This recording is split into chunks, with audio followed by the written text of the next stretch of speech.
Okay, let's dive in. We're uncovering a massive gap between what we fear and what actually kills us. Most of us tune into the news fully expecting it to accurately reflect reality. But does it? Like, does what we see on TV actually match the hard statistics of how Americans die every day? Researchers compared millions of 2023 deaths against news coverage across the political spectrum to find out. Interestingly, despite massive political differences, left-wing and right-wing media hyper-focus on the exact same events. Get this, heart disease and cancer cause over half of all deaths, but get just 7% of coverage. Meanwhile, incredibly rare dramatic events like homicides and terrorism eat up over half of all news stories. Let's ground this with a shocking stat. Exactly 16 Americans died from terrorism in all of 2023.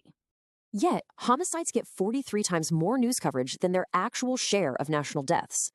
And the real jaw-dropper? Terrorism coverage is overrepresented by a staggering 18,000 times. So, what on earth drives this massive disconnect between reality and what we read every morning?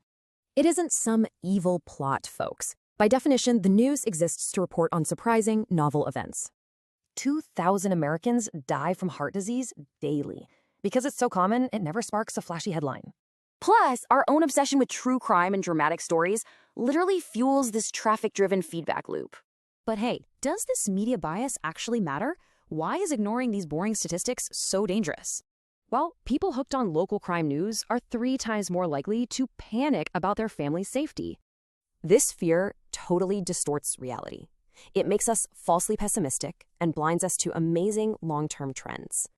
So the crucial point here, obsessing over rare tragedies means we literally miss huge wins, like plummeting disease rates. Armed with the real data, how are you going to change your media diet tomorrow? See you next time.